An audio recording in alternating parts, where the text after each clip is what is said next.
Breaking news చూస్తున్నాం. మనం హైదరాబాద్ లోని వనస్థలిపురంలో high court senior advocate Paladugu Narayana kidnap కు గురయ్యారు.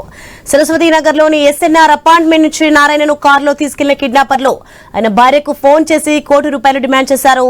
ఓ భూ వివాదమే కిడ్నాప్ కు కారణమని పోలీసులు భావిస్తున్నారు. ఇక నారాయణ కోసం ప్రత్యేక బృందాలతో గాలింపు చేపట్టారు.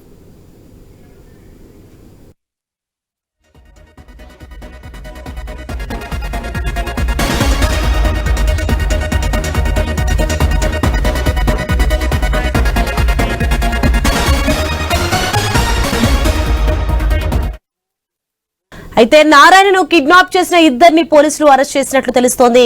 నిందితులు తమ అదుపులోనే ఉన్నప్పటికీ ఆ విషయాన్ని పోలీసులు గోప్యంగా ఉంచుతున్నట్లు సమాచారం అందుతోంది.